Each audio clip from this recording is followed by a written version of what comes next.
Здравствуйте! Сейчас вы увидите реальную настоящую сессию с клиентом, сессия психолога с клиентом, моя, которая записана. Записана она с разрешения девушки. Девушка пришла ко мне на таких условиях. Я иногда провожу бесплатные сессии. Взамен на эту работу человек разрешает мне опубликовать это в моих соцсетях. Он заключил контракт, военной службы. Ну, офицер, Мгм. да. Вот. И после этого жизнь разделилась на до и после, но я еще в студенческие годы не понимала, то есть, что это такое, как это будет в принципе. Зачем я это делаю? Я хочу, чтобы в интернете как можно больше было таких сессий, чтобы люди, которые хотят, может быть, обратиться к психологу, но сомневаются, не знают, как это проходит, что ожидать, увидели, могли, да, посмотреть со стороны, что это такое и на какую помощь они могут рассчитывать. Поэтому это мой вклад в такую популяризацию психотерапии. Еще раз скажу, что девушка разрешила записывать это видео и выкладывать его в интернете. И одно маленькое правило, прежде чем я покажу вам эту работу. Обычно я очень лояльна в комментариях к своим видео и блокирую, что-то удаляю крайне редко, когда люди совсем уже переходят на грубости. Но в таких видео с открытыми демонстрационными сессиями я не разрешаю писать какие-то комментарии с критикой, с негативом. Почему? Потому что это очень душевный, открытый, такой, знаете, чистый материал, и поэтому здесь никакого негатива в комментариях я не разрешаю. Вы, если захотите, конечно, можете его написать, но он будет удален. То есть любой негативный комментарий будет удален. Если вы, смотря это видео, почувствуете желание поддержать девушку или высказать какие-то теплые, добрые слова, пожалуйста, сделайте это, потому что это приятно. Это приятно и мне, как специалисту, который показывает свою работу. Это будет приятно девушке, которая была у меня, которая доверилась мне, потому что, возможно, она тоже посмотрит это видео. И это вообще приносит такое, знаете, тепло и доброту в психотерапию. А психотерапия – это вообще про тепло, доброту и принятие. Поэтому, пожалуйста, делюсь своим материалом, если вам это интересно, посмотрите. Если вдруг вы хотите быть следующим героем такого видео, то внизу под этим видео есть ссылка на мой сайт, где можно ко мне записаться на консультацию, заполните эту форму и просто напишите в примечании «Хочу попасть на бесплатную сессию». И если возможность такая будет, окошко будет, я вам его предложу. Девушка пришла ко мне с запросом, который сама она озвучила как сложности с самореализацией. И сначала я попробовала действительно поисследовать это. Задавала ей ряд вопросов о том, как она это чувствует, что она хочет. И заметила, что на самом деле девушка очень решительная. И если бы не обстоятельства, в которых она оказалась, как мне показалось, у нее есть ресурсы, силы, способность реализоваться.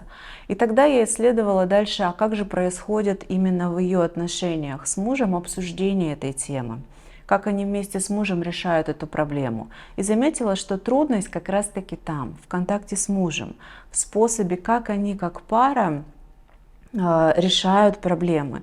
Поэтому большинство этой сессии посвящено обсуждению все-таки отношений в семье, поэтому я и публикую это на канале про отношения. Если у нас с девушкой было ограничено время, мы с ней договорились, что это будет одна сессия. Если бы это был мой постоянный клиент, который в длительной терапии, да, вот с подобной ситуацией, с такой трудностью, то я бы исследовала немножко по-другому. Задача была бы другая, помочь более на глубоком уровне. И тогда я бы искала, какая травма стоит за этим. И какую травму можно переработать, чтобы не чувствовать эту трудность в установлении контакта. Но так как наше время было ограничено одной сессией, поэтому я посчитала, что тот максимум, которым я могу помочь в рамках 1 часа, это первое, что я стремилась сделать, помочь девушке исследовать, а что я на самом деле хочу, что меня зажигает, помочь ей соприкоснуться с разными вариантами, чтобы она смогла заметить свои ощущения. И второе, я постаралась подсказать ей какие-то слова, формы общения, как можно строить диалог с мужем, учитывая какие-то его особенности, чтобы добавить ей вариантов как легче договориться о том, о чем договориться хочется. Итак, я готова показать вам это видео дальше. Поставьте, пожалуйста, лайк, поддержите это видео, чтобы оно было показано как можно большему количеству людей. Подписывайтесь на канал, если еще не подписаны, и поехали. Вы мне разрешаете записывать, да? Но потом я Мгм. в редакторе сделаю так, что лицо будет Да, да. видно. Мгм. Мгм. Как вам? Комфортно? Все хорошо? Да, все хорошо. Даже волнения нет, на удивление. Здорово. Расскажите, что вас беспокоит, с чем бы вы хотели поработать? Да, а вы обычно выделяете какое-то время на то, чтобы рассказали или нет? Я могу вообще бесконечно рассказывать, поэтому либо вы меня остановите там в какой-то момент. Вы говорите, как вам комфортно. Если что, я вас Мгм. остановлю, но буду слушать столько, сколько у вас есть рассказать. Мгм. Ну, у меня просто проблема, наверное, с самореализацией. Ну, в общем, да, я расскажу сейчас, и вы М. тогда сделаете какой-то вывод. Я училась в Санкт-Петербурге, достаточно большом городе, то есть у меня были определенные планы на жизнь, молодой человек, то есть у нас все было серьезно, были планы. И если кратко рассказывать, он заключил контракт, военной службы. М. Ну, офицер, Мгм. да.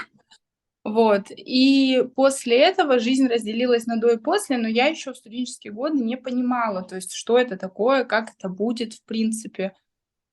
И потом он сказал, что нам нужно будет уехать, ну, вот в поселок, а здесь нет ничего, ни работы, там, ни нормальных магазинов, удаленность. Так, я, наверное, возьму в руки телефон. Мгм. Вот, ни нормальных магазинов, удаленность от городов очень большая, то есть до ближайшего города 200 километров, то есть просто так там поехать туда съездить, это тоже проблема, потому что он постоянно на работе, я постоянно дома, мы живем здесь уже 2,5 года, Мгм. и мое такое состояние тревожное, оно не прекращается. Потому что у меня была определенная картинка. Я Мгм. понимаю, что от нее нужно уметь отходить. Мгм. Вот, то есть мы живем не в книжке, у нас нет никаких рамок и так далее, но я поняла, что я застряла, будто бы у меня нет реализации, соответственно, я не хочу идти дальше, я не хочу свадьбу, я не хочу детей. Ну, то есть сам факт, ребенок это здорово, я хочу детей, но в данной ситуации я не хочу, потому что здесь нет больницы, здесь нет врачей, то есть, ну как, да, тяжело немножечко. Вот, и поэтому сложилась очень трудная ситуация с реализацией. То есть я застряла на этом этапе, потому что вот у нас есть пирамида потребностей, условно говоря, и пока одни не закрыты, другие не откроются. У меня потребности в ребенке нет. То есть эта потребность просто не открывается, потому что в моем представлении, причем в его тоже, то есть мы должны ребенку что-то дать, как бы он может что-то дать, то есть он работает, он реализовывается, при этом ему не нравится то место, где он работает. Он постоянно говорит, что он недоволен. То есть я бы могла там поддерживать, смириться, но когда человек приезжает домой в состоянии апатии, тяжело поддержать, что все хорошо там у тебя на работе, хочется наоборот его забрать, обнять, сказать, пожалуйста, уходи, но он не может сейчас этого сделать, потому что сейчас это обязательно по указу президента, всем мы знаем, что они не могут сейчас уйти. И поэтому у него должна была служба закончиться в марте следующего года, получается, а она не закончится. И Мгм. вот когда я это узнала, это просто меня очень потрясло. То есть я была уверена, что мы переедем, я начну работать, потому что получается, что я училась зря. И Мгм. вот это мне прям не дает покоя. И вот нет никакой реализации, нет никакого развития, работы здесь нет от слова совсем. И меня прям вот с моральной точки зрения это очень сильно душит, и мне страшно. Я смотрю на жен военных, мне страшно так жить, потому что я никого не осуждаю. Ни в коем случае, если кто-то из жен военных посмотрит это видео, вы молодцы, но, к сожалению, я так жить не хочу. Или к счастью, наверное, к счастью. Вот, потому что это ты тень мужа, у тебя нет ничего личного, ни работы, ты везде за ним, а на месте, ну, как бы, не знаю. И вот опять же, что я дам своим детям, что я им расскажу? как Можно, я однажды. можно? Да, Правильно да, я конечно. понимаю, что до вот этой ситуации, когда узнали, что невозможно будет закончить сейчас службу его, в принципе, он был согласен с тем, что это закончится, вы переедете, что-то изменится, да? Да. Была надежда, была перспектива. Вот надежда, да. Ей, можно сказать, вот эти 2,5 года я чисто на ней, наверное, и прожила. То есть она Вот это была топливом, ресурсом, чтобы терпеть то, что сейчас дается сложно, да? да. А сейчас его не стало. А он является здесь, как будто немножечко поддержкой вам в плане, он тоже смотрит на ситуацию как на вынужденную сейчас? Ну да, то есть он не говорит, что это там его образ жизни, что ему нравится. Да, он говорит, что вот пока так. И он мне говорит: "Я при всем своем желании ничего не могу сделать". Можно И еще всё. вопрос задам про него? Я сейчас предположительно опишу какие-то черты, а вы скажите, подходит это, он вот такой или нет? Мгм. А, Такой, знаете, образ мужчины, который замкнут о своих чувствах, эмоциях, и когда нужно о них говорить, он как будто немножко избегает открываться на это, Да, да? да, Это, прям вот да. точно. Это избегающий тип привязанности. У мужчин он чаще, чем у женщин.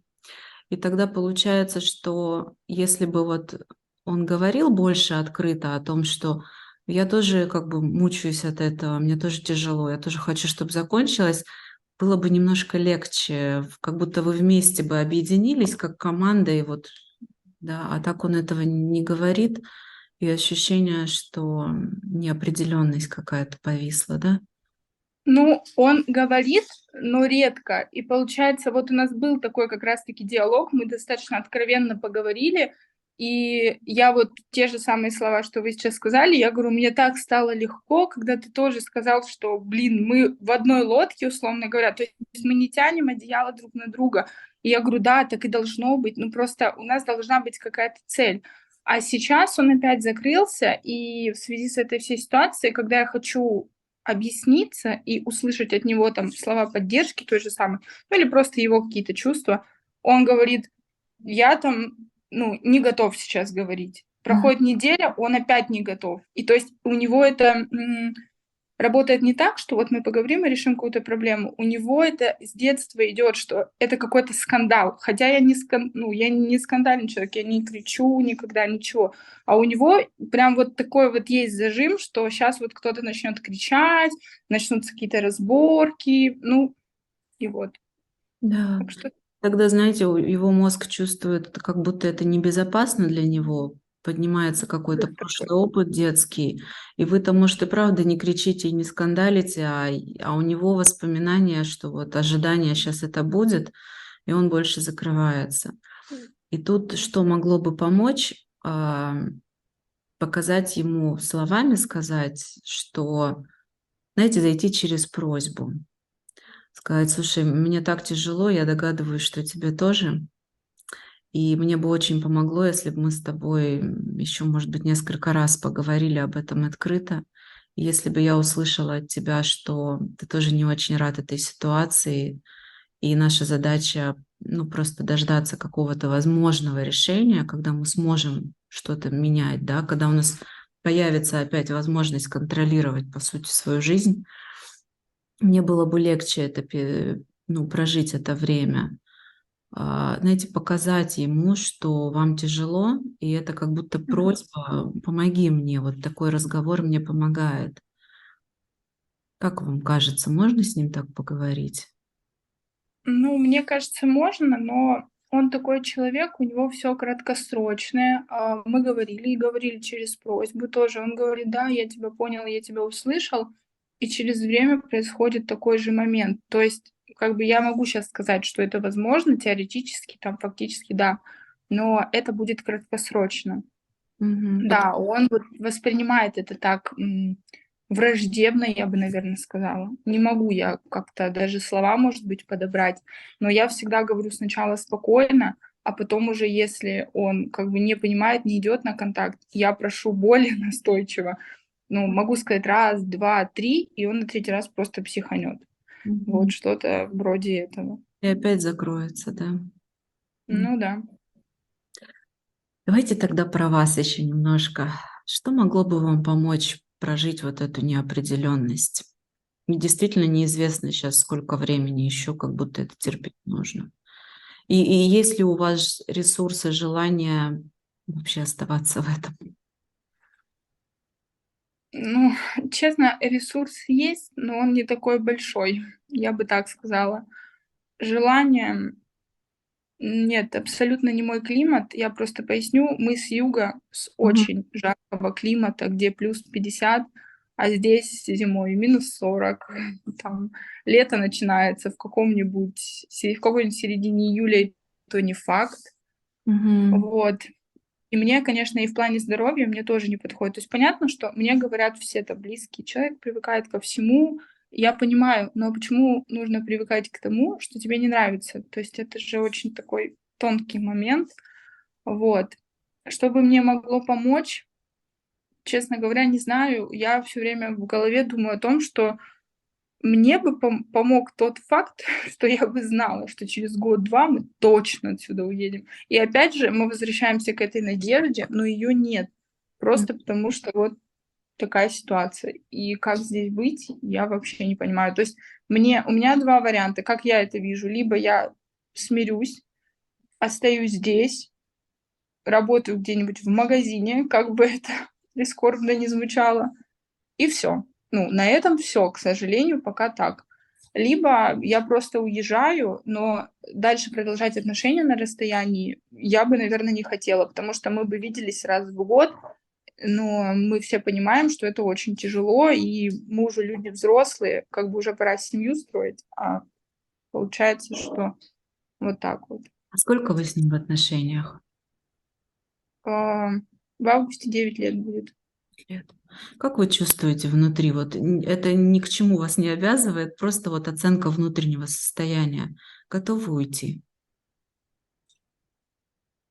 А, я думала об этом, но если бы это было прям вынуждено уже все край, я бы, наверное, ушла, но вообще нет, потому что именно в отношениях, если не брать работу и все остальное, у нас все очень хорошо. Ну, в плане понимания, там, да, есть какие-то там, понятно, может быть, ссоры, как и у всех, но нет такого, что мы там ненавидим друг друга или не можем поговорить, или еще что-то. Нет, в этом плане у нас все хорошо, поэтому я не вижу смысла, ну, разрывать отношения с человеком, с которым все как бы окей, с М. которым комфортно.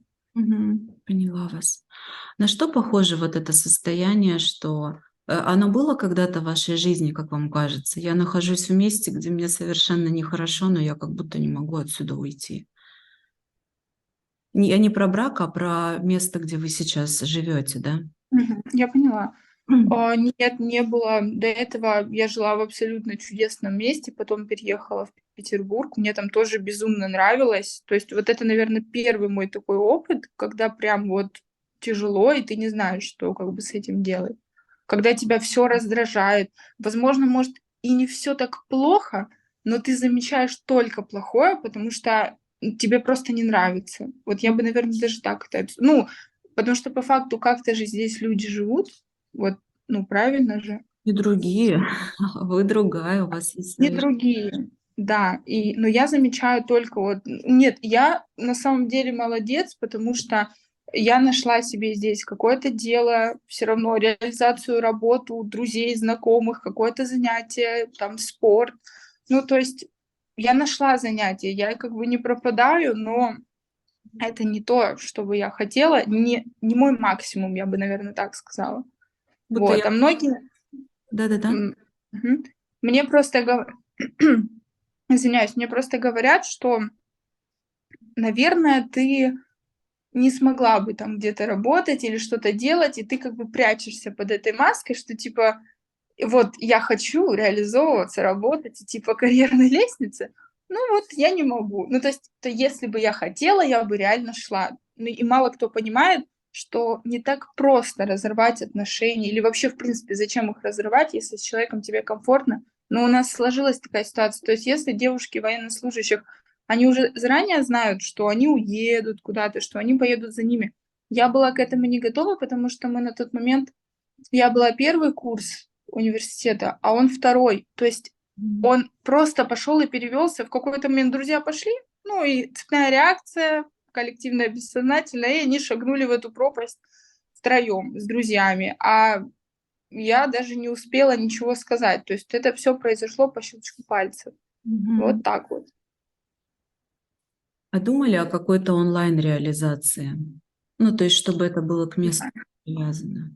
Да, я думала, я, кстати, хотела, ну вот тоже этот момент осветить, видимо, забыла. А, я начала проходить курсы, понимать, что мне нужен графический дизайн, мне нужно то, мне нужно это. Я не знаю, я просто забила себе голову, а потом в конце я отказывалась от этого, потому что я понимала, что это не мое, мне это не нужно. И потому что я до этого уже очень много училась по первому образованию. Первое образование у меня туристическая сфера, а второе психология. Я училась в Польше. Вот. И мне очень хотелось в этой сфере реализовываться, но потом я сбила себя. Я думаю, нет, наверное, это не то, потому что я постоянно пытаюсь закрыть вот эту дырку у себя в груди. Ну, то есть найти какое-то занятие. Я же обязательно должна реализоваться. Вот. Но сейчас я пошла на переподготовку уже в России, потому что здесь польская корочка, она не котируется. Вот. Но я не знаю, опять же, у меня сомнения, а что, если у меня не получится? То есть онлайн это достаточно тяжело развивать, мне кажется. Психологом? Вот. Да. Мне кажется, это легче. В Да, современных реальностях, да, вот с возможностями, мне кажется, это легче. Можно я вам себя в пример приведу? конечно. У меня ни разу не было практически живых сессий. Это все время онлайн, потому что мне это удобно. Я живу на острове, на Майорке. Мгм. У нас здесь, ну, честно говоря, среди русскоязычных все друг друга знают. И я Мгм. понимаю, что если я своих клиентов буду встречать, например, в магазине или у общего гинеколога, мне, в Ну, принципе, все равно, а людям будет неудобно. ну да. В современных реальностях это правда удобно. У меня люди с разных точек мира, и я понимаю, что это даже им дает дополнительную возможность открыться. Они не боятся, что мы где-то, например, женщина рассказывает что-то про мужа неприятное, и я увижу их Мгм. вместе где-то на улице. Мгм. Но в современных реальностях это огромное преимущество, правда. Ну, наверное, да. Ну, может, просто картинка какая-то такая складывается, что человек обязательно должен там ходить на работу. Хотя я уже работала онлайн, у меня был опыт, и мне это нравилось больше, чем ходить на работу. Мгм. Намного. Вот, конечно, комфортней. Не знаю, почему у меня было такое представление. Мгм. Ну, просто опять же возвращаемся к тому, что здесь негде работать, и я как будто отталкиваюсь от этого места и думаю: "Вот я сейчас отучусь, а куда я вот пойду? А здесь же негде". И вот как-то так. А представьте, если бы вы смогли себе там, где вы сейчас находитесь, организовать какую-то, ну, комнату, назовем ее кабинетом. Может быть, она была бы прям в вашем доме, квартире. Может быть, вы бы где-то сняли какое-то помещение, и вы бы по своему расписанию, одеваясь прям вот во что-то недомашнее, приходили туда и с людьми работали в интернете. И вы бы Ну да, работали, да? Но вот так. Вас бы это радовало? я думаю, что да, но это, наверное, такие вот 70% радости. Все таки у меня сейчас главный вопрос — реализация. Там не отношения и так далее, а именно реализация. То есть да, но, опять же, возвращаемся к тому, что климат и вот эти все вещи, и мне очень хочется отсюда уехать. То есть, наверное, пока еще, может быть, пару лет я бы, да, возможно, так мне бы было прям окей, комфортно. Если бы вы знали, что это когда-то все-таки закончится, и была бы Да. примерно какая-то дата, да, согласованная в Мгм. вашей семье. Но, Да, но муж как будто не может этого пообещать, потому что неизвестно, когда это будет возможно, да. да, он так и говорит: "Я не могу ничего обещать". И вот эта неопределенность, она прям, ну, очень сильно бьет по мне. М. Потому что я не могу построить какие-то планы на дальнейшее. Я всегда жила, ну, по такому плану, можно сказать. То есть я что-то хочу, я выстраиваю себе в голове цели, возможно, прописываю. И то есть это нет такого, что я там мечтаю об этом. Это просто твоя цель, и ты к ней идешь, главное же идти. И по сути всегда так работало, а сейчас не работает. И то есть я не понимаю, почему так.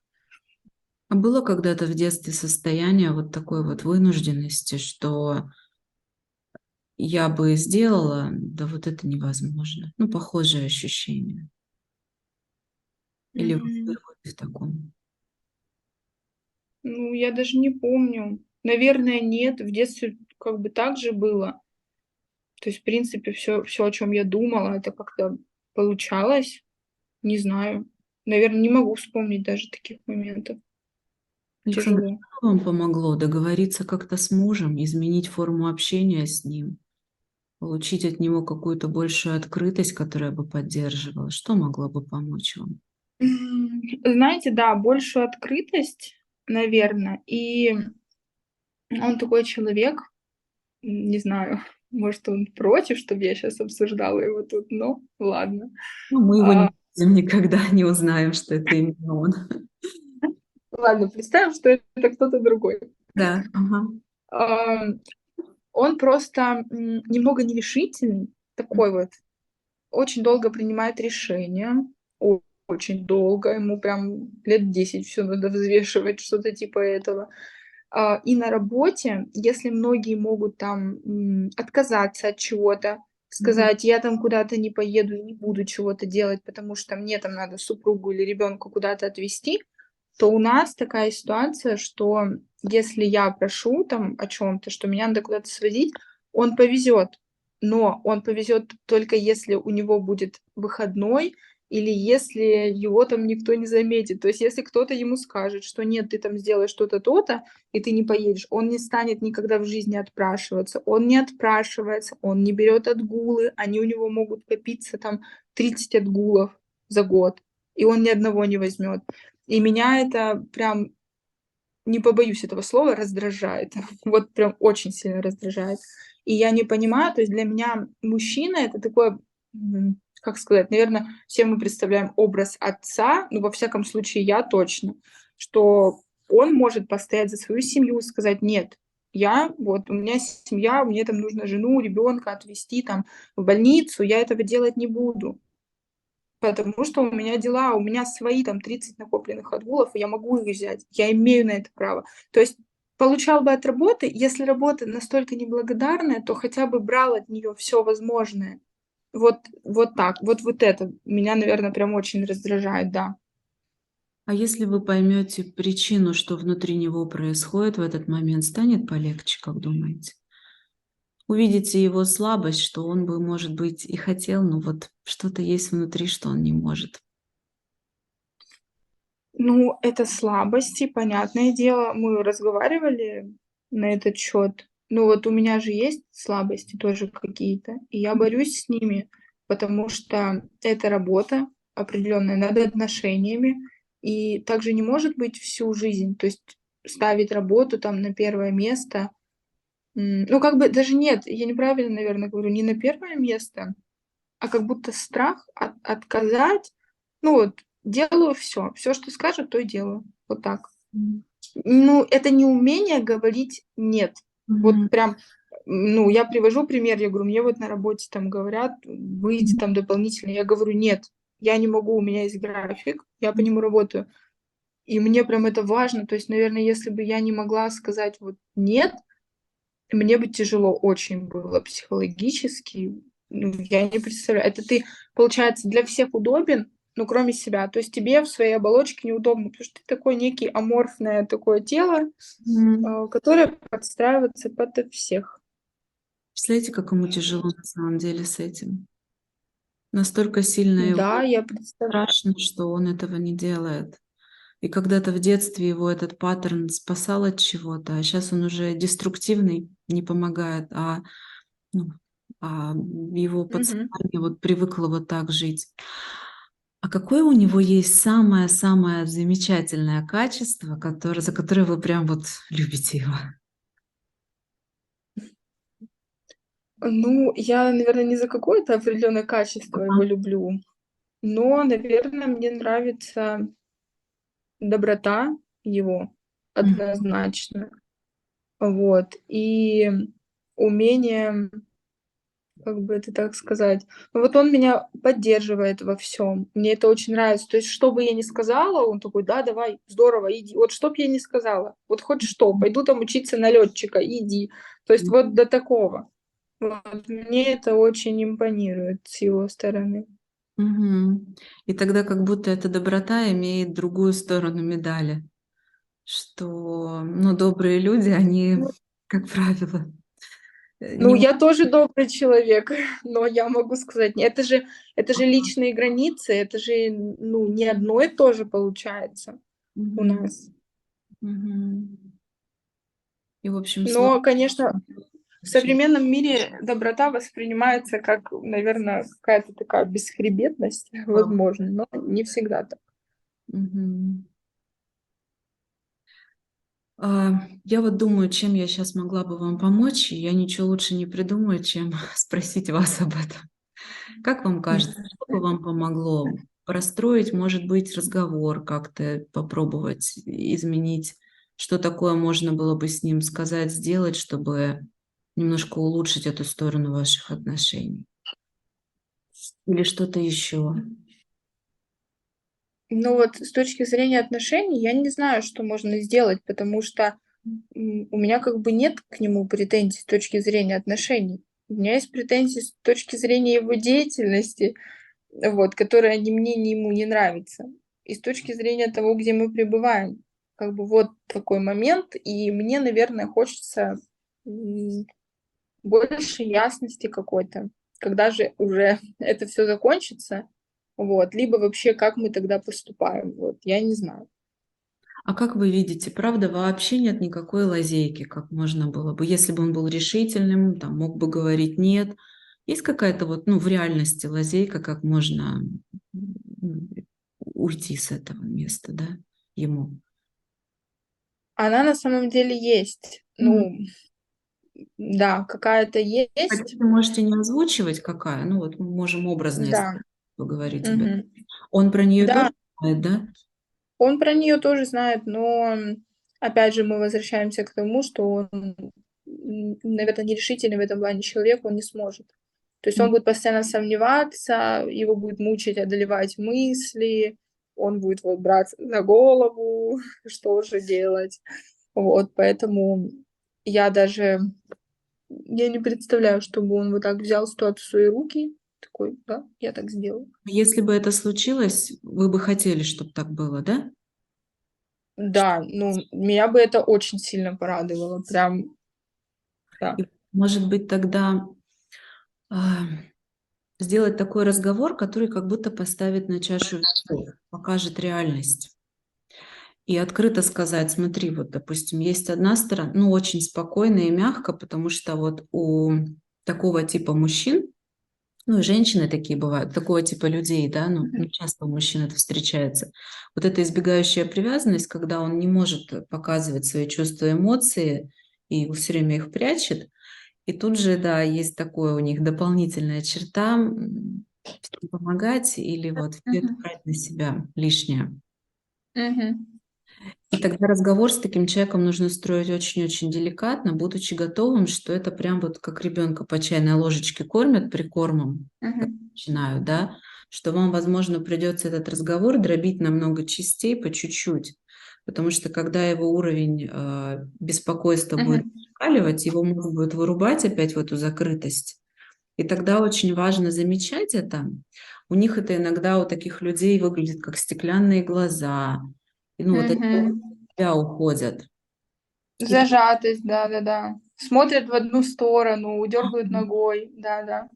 и тогда, знаете, очень важно, чтобы он привыкал, что с вами можно проходить дальше, раскрываться. Как только вы заметили Мгм. это, прям говорите ему: "Кажется, щас сложно об этом говорить, давай пока остановимся".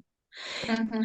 Почувствует, что вы как будто уважаете вот этот его момент, что ему тяжело, он прячется, не тащите его оттуда силой. Он получит этот опыт раз за разом и поймет, что в принципе тут можно еще шаг вперед, тут можно еще шаг вперед. Мгм. И тогда, если вот так вот по чуть-чуть, можно было бы поговорить о реальности, а она, походу, такова, что на одной чаше весов мне очень тяжело, мне совершенно это не подходит, и мне вот надо выбраться из этой истории, что мы живем в этом городе, и у тебя вот такая работа, и мы связаны. Потому что мы же живем не в древних временах, где родились, там Мгм. поселились. Это здорово, что вы хотите большего. Это здорово, что вы знаете, что хотите. Это здорово, что вы не соглашаетесь на меньшее, но при этом вы готовы какое-то время, ну, потерпеть, да, потому что отношения для вас ценны. Но при этом вы совершенно не должны есть эту кашу, которая вас кормит всю жизнь. Ну, если Мгм. знаете, что есть что-то большее, чего вы хотите, это же замечательно. И тогда сказать им: смотри, вот это есть мне невыносимо, правда, это вообще мне не подходит. И мне кажется, тебе тоже. Вот это одна чаша весов, которая уже переполнена, и скоро там прорвется, я не смогу. И другая чаша весов, что выход-то в принципе есть, мы с тобой оба его знаем, но его очень сложно сделать. Тебе Мгм. сложно сделать, я понимаю. Давай подумаем, как бы все-таки ты мог это сделать, а я бы тебя поддержала. Давай попробуем, потому что вот скоро тут лопнет, я не могу. Грубо говоря, это немножко похоже на шантаж, да, Мгм. на манипуляцию. Но манипуляция сама по себе не страшна, если мы открыты, то есть это вы открыто говорите как есть, вы открыто показываете реальность. Люди делают большую ошибку, когда не говорят такие разговоры заранее, когда начинает проблема накипать. Терпят, терпят, потом прорывает, и они уходят. А если вы начинаете заранее показывать, привлекать внимание: слушай, у нас проблемы надо решить, у нас проблемы надо решить, то вы поступаете очень честно в отношениях. Мгм. И вот такой шантаж, типа, либо уедем, либо я не вытерплю, это про правду.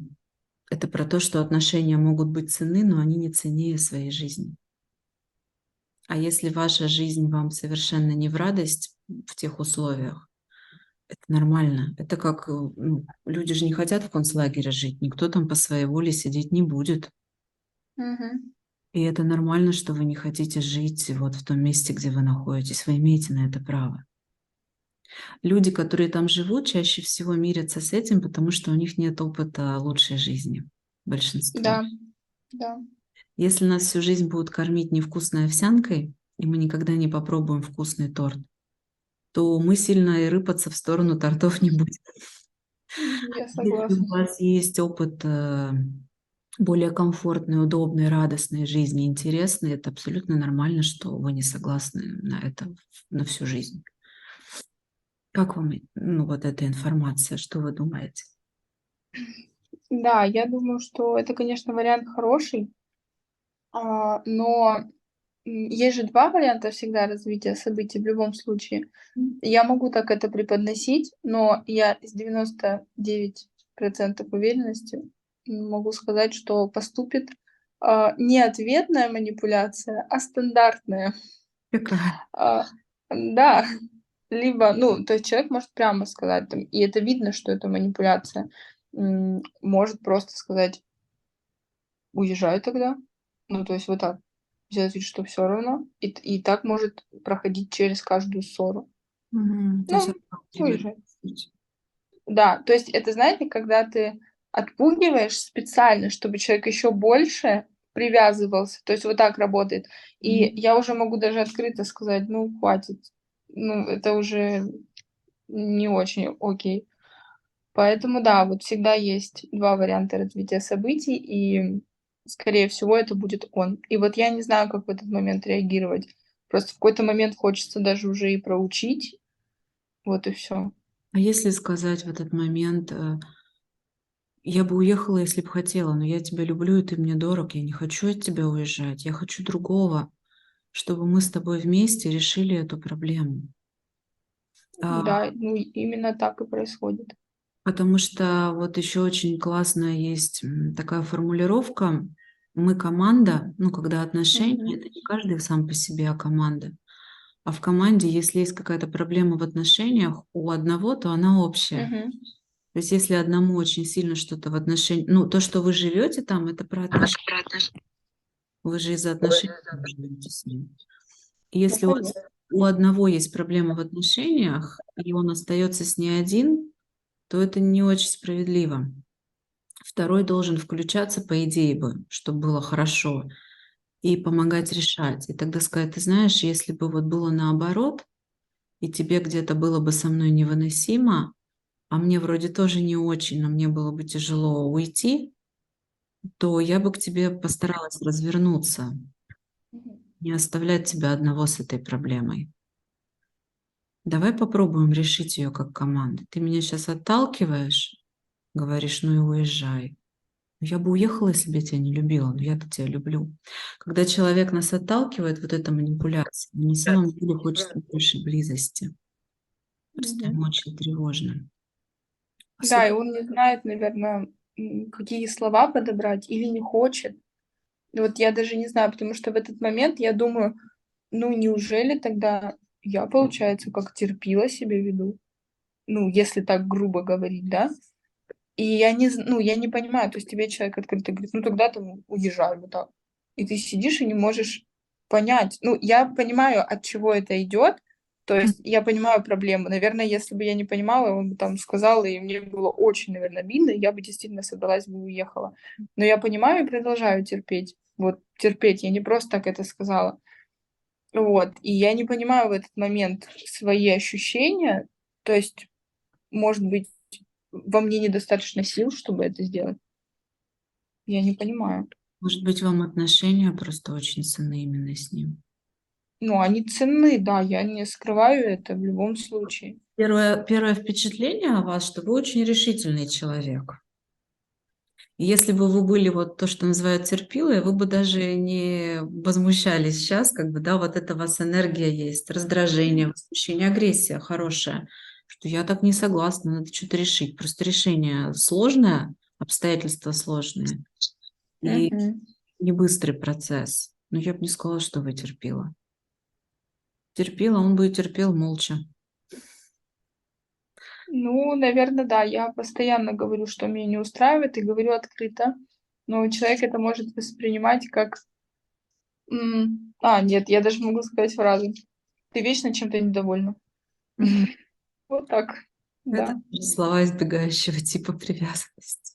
Да, да, Им очень поэтому, хочется, чтобы все было легко, комфортно, без напряга, потому что да. когда возникает напряг, решение каких-то проблем, у них, ну вот простыми словами говорят такую фразу «забрало, упало».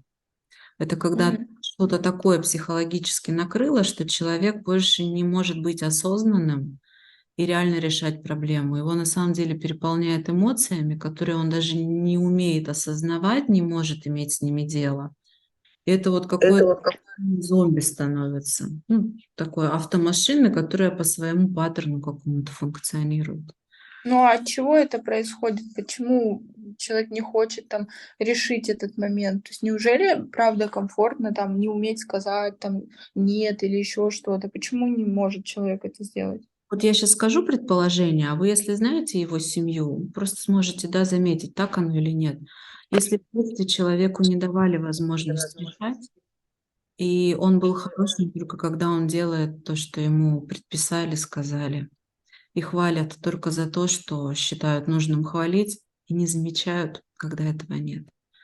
Типа ребенок тебя практически не существует, если ты просто есть рядом.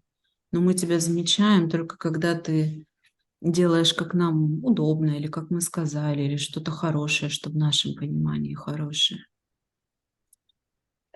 Ну, здесь есть такая борьба, я бы сказала, поколений относительно, да, она может быть у нас у всех существует с родителями, но я бы, наверное, частично сказала, что да, но при этом у его также и в плохие моменты тоже поддерживают. То есть, ну,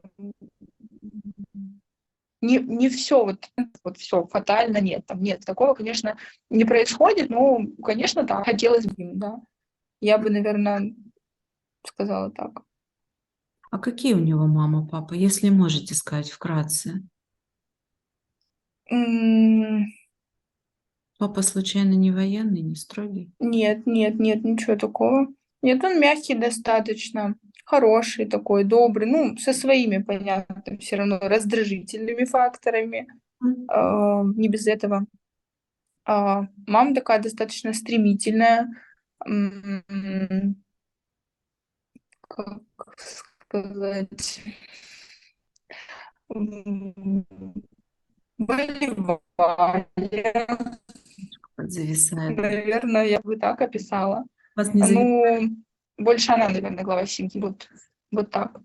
Нет, у меня нормально, все хорошо. Значит, это у меня что-то. Мгм. Видите, когда-то ему было необходимо, чтобы адаптироваться в детстве, не говорить «нет», когда хочется, не замечать, да, вот этого желания угождать, немножко угождать. Когда-то ему это было необходимо. И, к И сожалению, просто это так и осталось дальше. да, это как дурная привычка, которую действительно очень сложно искоренить самому. И сейчас что с этим можно сделать? Мы же не можем заставить его идти, меняться, да, это не работает даже так. Но что можно с этим сделать хорошего, полезного? Показать значимость этого решения вот с вашим местом, где вы находитесь, с его работой. Описать, ну, как знаете, дятел долбит дырочку, и получается дупло. И не сразу, Мгм. да, то есть это большая работа. Вот как дятел долбит дырочку, показывать раз за разом, что, слушай, эта проблема очень большая, мне невыносимо. Ты, конечно, можешь сказать мне сейчас, езжай, но я не хочу, я хочу с тобой быть. Нам надо это как-то решить. Я вот знаю, есть вариант. Давай думать о том, чтобы вот им воспользоваться. И тогда Мгм. вы привлечете его внимание, что вот это желание, ну, грубо назовем, угодить, не нарываться на проблемы, ну, не говорить «нет», да, Мгм. привлечь его внимание, что вот, слушай, сейчас здесь важнее вот этот дефицит закрыть, вот здесь «нет» не говорить мне, чем там на работе. Потому что если этого не говорить с вашей стороны, ему будет казаться, что здесь терпимо, не нужно здесь латать. Я лучше там сейчас Мгм. залатаю, там сейчас важно не отказываться. И что вы можете привлекать его внимание постоянно. Слушай, здесь уже скоро порвется. И не потому, что я тебя не люблю и хочу от тебя уйти. Я не хочу. Нет. Но вот постоянно, знаете, м, сыпать соль на рану в хорошем смысле Мгм. слова. Не его рану, а рану в ваших отношениях, вот эту проблемку. Мгм. Постоянно показываю, что здесь болит, здесь уже скоро будет невыносимо. Нет, нет, давай, давай, надо что-то решать. Есть же выход, скажи. Я не понимаю, объясни мне, пожалуйста, почему мы не можем этим выходом воспользоваться? Он же есть. Ну давай, давай я тебе помогу, я тебя поддержу, если надо что-то. Правда не могу, я страдаю. Вот. По чуть-чуть, как вода камень точит. Вот это могло бы быть. Ну, я сейчас пытаюсь подобрать действия, да, какие Мгм. можно, исходя из вот этих вот опорных точек, которые вы назвали. Если расставаться вы не хотите, потому что, ну, вам хорошо с этим человеком, в принципе, там, вы любите его, Мгм. да? Находиться там невыносимо. Можно какое-то время потерпеть, если будет надежда, если будут какой-то рамки заданы, да, сколько потерпеть. Вот исходя вот из всех исходных данных, что мы с вами проговорили, получается, что вот внимание надо привлекать, привлекать. Не ждать быстрого результата, потому что для него это очень сложно. Сложно, да. Ну, просто вот если так задуматься, по сути, рамки можно, да, вот год-два прошло, можно опять какие-то рамки временные поставить. Сколько вот таких лет может пройти, и мне очень, наверное, некомфортно в состоянии того, что как будто бы я постоянно прогибаюсь, получается, хотя я вообще не такой человек. То есть, если мне что-то не нравится, я могу встать, уйти, там, ну, не Мгм. знаю. А здесь я не могу встать и уйти. Я не понимаю, вот как будто камень какой-то рухнул на меня, прибил, и я лежу, как морская звезда, и все. И тогда можно было бы попробовать ему тоже это говорить, вот как дятел точит, говорит, слушай, я вообще-то обычно не терплю, но мне отношения с тобой так ценны, что смотри, сколько времени я уже терплю, терплю, терплю. Это очень тяжело. Никакой здоровый человек не сможет бесконечно терпеть. Мне бы очень хотелось видеть, что ты тоже идешь мне навстречу и учитываешь, что мне тут вообще не подходит. Наверное, слово невыносимо неправильно, то есть все-таки там выносимо как-то люди живут. И поэтому, если вы скажете невыносимо, может не понять. Здесь очень важно обращать внимание, не подходит. Но знаете, Мгм. кому-то зеленый чай не подходит, ему просто невкусно. И это нормально. Мгм. Просто не подходит, это совершенно не моя среда. Я здесь тухну. Просто я другая. Ну смотри, сколько времени я вот из-за наших отношений, не из-за тебя, а из-за отношений, я терплю, потому что ты мне дорог. И если я и дальше не буду видеть, что ты тоже идешь мне навстречу и где-то что-то, что тебе тяжело делаешь, чтобы нам было хорошо, ну я же не могу бесконечно вкладывать своим терпением. То есть вот Ну, он пока скажет: "Не терпи". это звучит обидно, можно так сказать, это звучит обидно. Да, ощущение, что я вкладываю, а ты нет. Скажи, я думаю, ты тоже вкладываешь. Ну покажи мне, что, объясни. Я хочу заметить, что. Ну, я даже не знаю, вот пары, где оба включают, вообще прям такое существует, вот на там, хотя бы 50 вот эти процентов, потому что мне кажется, что в какой-то момент просто становится комфортно, что тебе там никто не делает мозг, все хорошо, там человек понимает, ну, в какой-то степени, да, и ты привыкаешь, то есть тебе, по сути, комфортно, удобно, ты приходишь домой, у тебя тут и развлечения, и еда, и вода, и все что угодно, вот, и как бы голова ни за что не болит. А когда тебе начинают говорить: "Блин, вот какие-то проблемы, мне некомфортно", ты думаешь: "Блин, стоп, все ж было хорошо". Мгм. Вот, пойдем смотреть сериал. Это вот как раз Да. следующий тип привязанности. Они очень любят вот этот комфорт организовать, и все, у нас нет проблем. А потом, когда случается спустя 5-10 лет брака или больше какое-то серьезное разногласие, где второй больше не готов играть в видимость комфорта, они правда такие: а что, все же было так хорошо. И тут Да. нужно показывать, что не, некомфортно, но не через требования, а через объяснение своего состояния. Например, приходит, я сейчас утрированно, да, такую выдумаю очень Мгм. такую ситуацию. Приходит домой, привык, что есть ужин. Приходит домой, а ужина нет. Что будем есть? И вы тогда говорите: не могу даже ужин приготовить. Не могу я больше жить здесь. Мне так плохо, мне так это не подходит, что у меня энергии ужин готовить вообще нет. Давай ты приготовишь. Я там поела что-нибудь, вот не могу, сил нет. Приходит, не знаю, там чистую майку взять из шкафа, а майки нет. А где майка? Блин, у меня сил нет, у меня вообще нет мотивации что-то сделать. Ты даже не представляешь, как мне плохо. Хочешь, я тебе расскажу, как мне здесь плохо? Действительно, если делать, продолжать поддерживать бытовой комфорт, человек будет этим пользоваться. Не потому, что он плохой, он не плохой. Ну, просто вот он такой, он так устроен. Он со своими трудностями и травмами вот так адаптировался жить. И тут задача не пинать его, не менять, а найти такой способ, как все-таки свое-то показывать и проявлять, чтобы это было, ну, как-то справедливо. Но это же справедливо, если вы перестанете готовить еду или стирать майки. Я сейчас образно, да, это может быть что-то другое. Потому что, ну, вам тошно там находиться. Ну, уже сколько можно. Мне кажется, Да, это справедливо достаточно. да. Чтобы он тоже чувствовал, что проблема-то большая на самом деле, она требует решения. И тогда, если решения не будет, чтобы он честно сказал, ему как будто придется, он будет иметь плоды этой проблемы, да, честно сказал бы, что или это невозможно, и объяснил бы, почему. Или я не могу сейчас, но давай какой-то срок поставим, когда это легче сделать, может быть. И в конце концов у вас может прийти к выбору. Либо вы как-то договоритесь, и что-то изменится, и он вложит свои усилия в это, либо вам, правда, придется выбирать. Ну, как бы задавить свои желания и превратиться вот в этот образ, да, гастролирующей за мужем жены, ну, такой Мгм. тени, да, либо выбирать себя и тогда уходить. Хотя с этим человеком Да, первый вариант точно, однозначно. Нет. Мгм. И я не смогу. Ну, то есть это будет такая игра, плохой полицейский, скорее всего, потому что я понимаю, что я буду выговаривать то, что мне не нравится, ему будет это не нравиться, и так будет постоянно. Вот.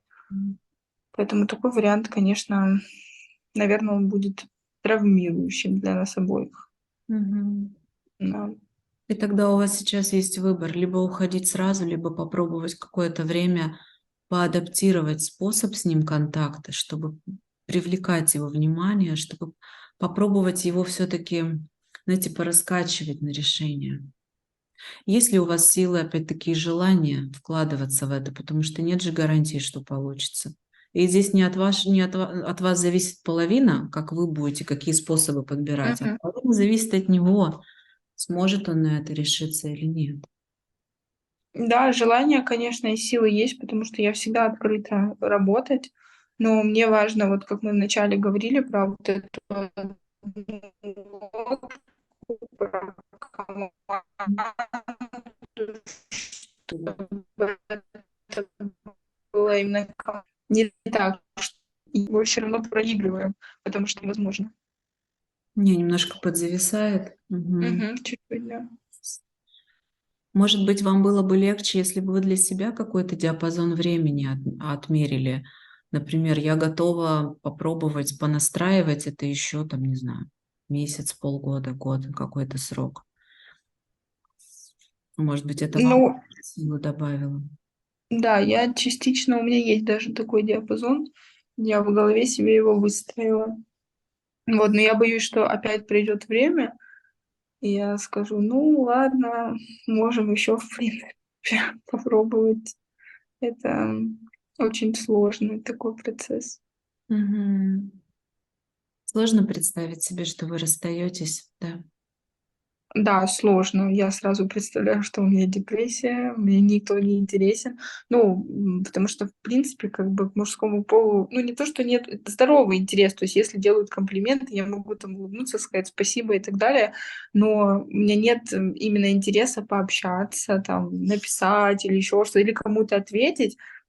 А самое вот, наверное, такой момент, я заметила в себе: мне неинтересно узнавать новых людей, ну, в частности, мужской пол, прям вот от слова совсем.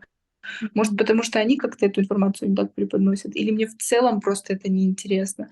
Ну, и я бы еще, наверное, предположила, что меня устраивает все там, да, в моем молодом человеке, поэтому как бы незачем, наверное, это делать, я вот даже не знаю. А как вы И с ним? меня это пугает. Ага. А как вы с ним сошлись? Как вот завязались эти отношения?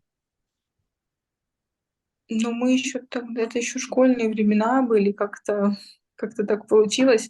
У меня просто было тогда тоже расставание, и я решила для себя, вот опять же, что я не буду ни с кем общаться.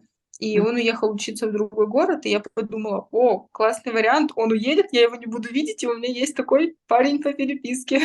А, И всё. как будто это более безопасно, да? Да-да-да, и вот как будто бы, да, похожая ситуация. Ага. Так что так. Ну, чтобы просто не было потом опять так же, возможно, больно, там, трагично, я не знаю. Мгм. Так что да. Вы здорово обхитрились сами себя. Ну, вы же не знали, что так получится, понятно, но вот Ну да. интересная маленькая хитрость и так развернулась. И у вас уже есть опыт, что это можно применять? То есть просто фантазируем, к примеру, вы по какой-то причине не в этих отношениях больше, а интереса с Мгм. мужчинами вроде как сближаться, общаться, интересоваться ими, ну, нету.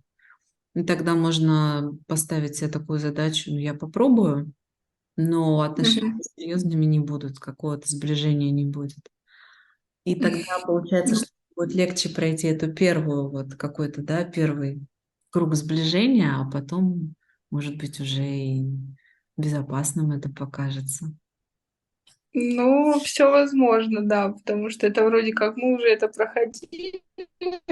Есть такой позитивный Почему момент. бы и нет? Да. Мгм. А е Такая авантюра, так скажем, Мгм. А если бы вы вдруг опять подвисает. Да, к сожалению. Мгм. Вот, Если не услышала. Мгм. если бы вы вдруг по какой-то причине расстались, и вы решили бы оттуда, да, уехать, куда бы вы поехали? В Санкт-Петербург, конечно же, либо в Крым. Очень импонирует климат. Два, наверное, таких места, куда бы я хотела. И чем бы там занялись? Начала бы работать, потому что после университета я по профессии своей не проработала ни дня. Вот.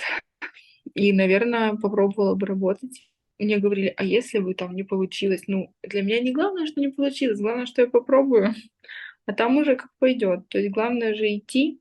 Ну что-то же все равно получится. Ну, да, да. Ну, конечно, я бы начала работать, реализовываться как-то, Мгм. наслаждаться жизнью просто. Вот я бы так сказала. Ну, у вас всегда есть запасной вариант, например, если не будет получаться вашу вот сейчас эту трудность сдвинуть с места, да, в отношениях с этим, что вы привязаны к этому месту, можно же всегда попробовать сказать, давай расстанемся как будто бы на год физически, ну, если хотите, Мгм. да, типа мы пара. Мне просто надо передохнуть.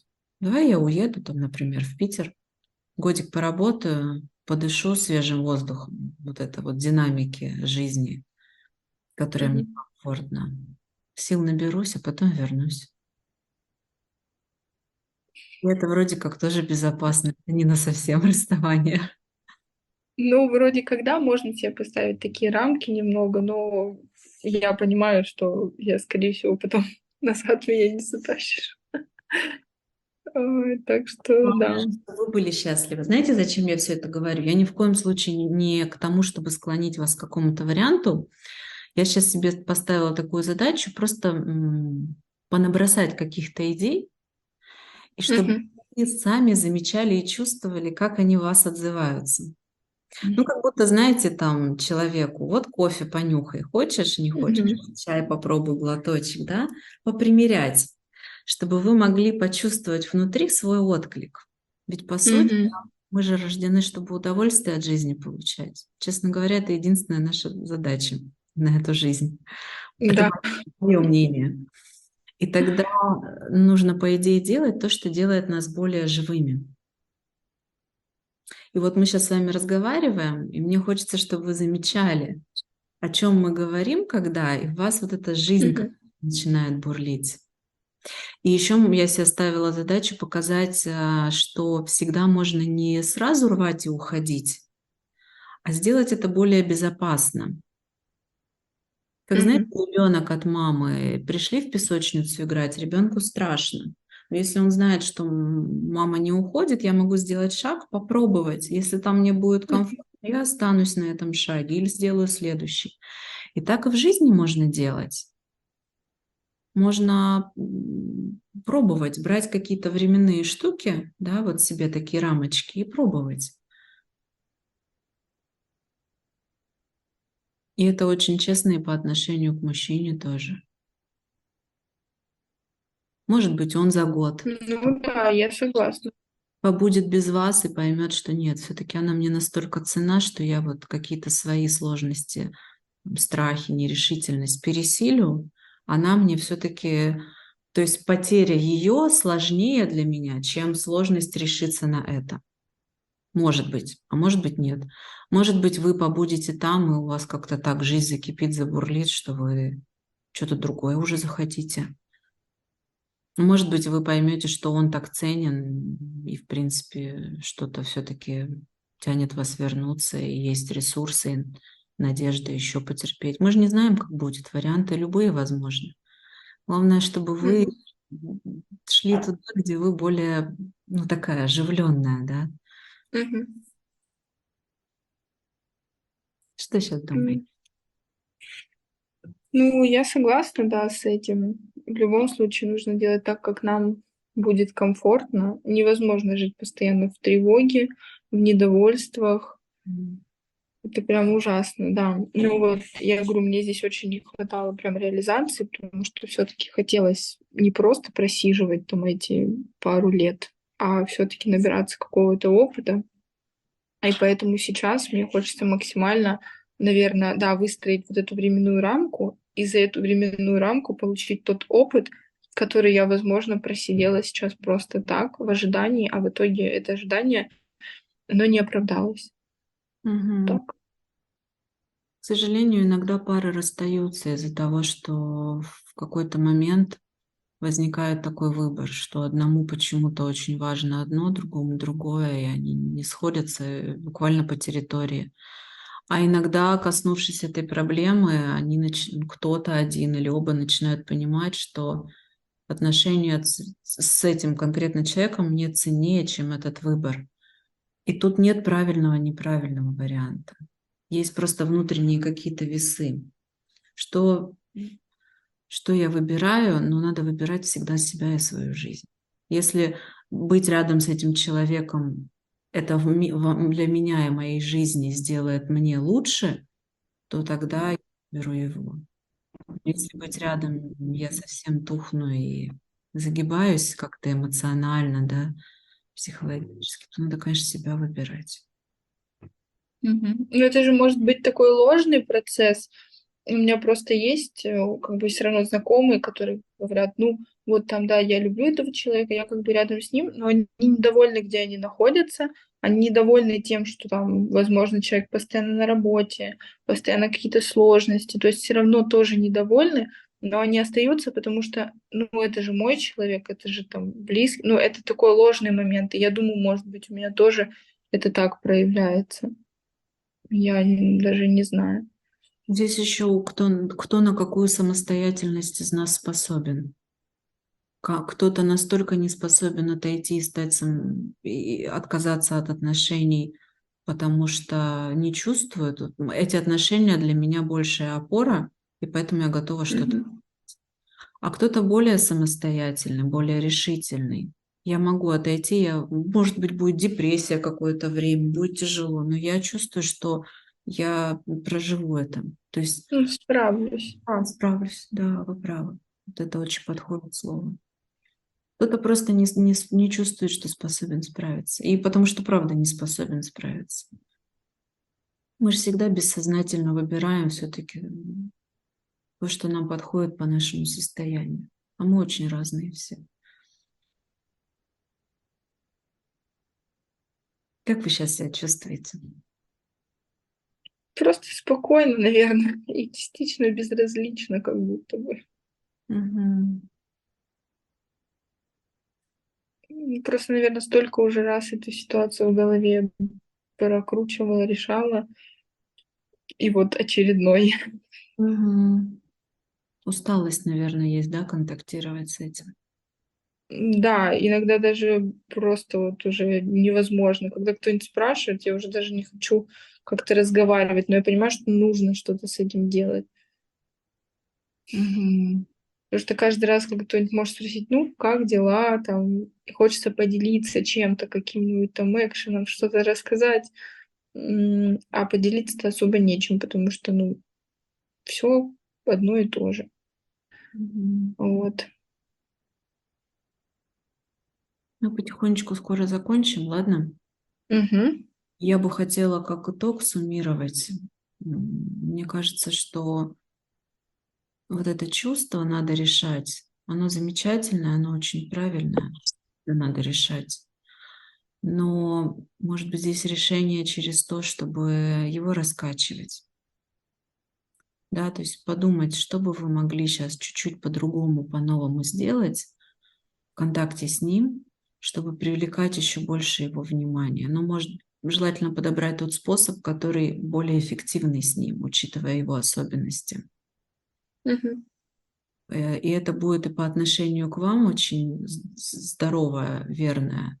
Вам тяжело, вам правда это надо решать. Вам нужно о себе позаботиться в первую очередь. Вот. И в то же время надо его пораскачивать, чтобы он понимал, что это вопрос, который требует решения. И одновременно, видите, как вам нужно расстроиться, да? Сколько Мгм. внимания на себя надо решать, его пораскачивать. И еще и выбрать способ, как с ним это делать, чтобы это было максимально эффективно, учитывая его особенности. Потому что просто говорить, он опять увидит в этом страх скандала, опять закроется, и толку это неэффективно. Мгм. через какую-то мягкость отчасти, привлечение внимания к тому, слушай, мне так плохо, правда не могу, силы заканчиваются. Так тебя люблю, так хочу с тобой быть, но это невыносимо, потому что здесь нормально, хорошо, люди ж здесь живут, но вот я такая, вот принимай меня такой, какая я есть, мне это совершенно не подходит. Мне это невкусно. Да, я согласна. Я тоже вот буквально, может быть, пару месяцев назад я приняла для себя такую схему, что, наверное, да, я буду просто спокойно по чуть-чуть об этом говорить. А если человек это слышит, ему откликается, то и мне тогда важно, то и, в принципе, есть над чем работать. Если все глухо, то Ну тогда да, и незачем стараться, потому что это же тоже ресурс, я не могу бесконечно отдавать. правда, да, это невозможно. Потом будет просто злость и раздражение, потому что не останется, все отдала. Вы очень Мгм. здорово понимаете все это, супер. Хоть немножко помог наш разговор как-то. Да, мне стало поспокойнее. Появились всё равно какие-то варианты в голове развития событий. Но хотя бы даже если я уже предполагала что-то, то сейчас я понимаю, что это, в принципе, реальный какой-то вариант. То Мгм, есть, что не я одна тоже вижу такое событий. мгм. И здесь, конечно, это может то есть, когда это становится более ясным, к сожалению, и чувства становятся более заметны. И тут, правда, это может быть параллельно с сильной грустью какой-то, вот этим же усталостью. То есть Мгм. чувства могут больше замечаться, к сожалению. Но это выгодно, потому что чем больше вы их будете замечать, тем больше вы сами будете, теребить ситуацию, понимая, что, мне уже невыносимо. То есть это, с одной стороны, тяжело по нагрузке, все время чувствовать грусть, печаль, и что это давит ситуацию. Говорили, да, как прибитая к. Мгм. Но с другой стороны, вы лучше начнете понимать, когда вы уже слишком опустошаетесь, и когда как-то нужно выскочить из-под этого камня. Поэт Да, вот и бывают такие моменты, когда ты как будто бы все нормально уже, ты привык, А кто вот, а там у вас? потом ты будто бы Кто там, ну, котик? это да, Покажи. котик. Ой, какая прелесть, черный полностью. Фантастика. Это девочка. Здорово, супер. Мгм. Бывает состояние, вы говорили, когда Вот, будто бы зависает. да, состояние просто, когда уже тяжело, Подзависает, да? Сейчас слышно меня? не всегда. Сейчас М. слышно? Появляется связь? Щас слышно, да. Хорошо.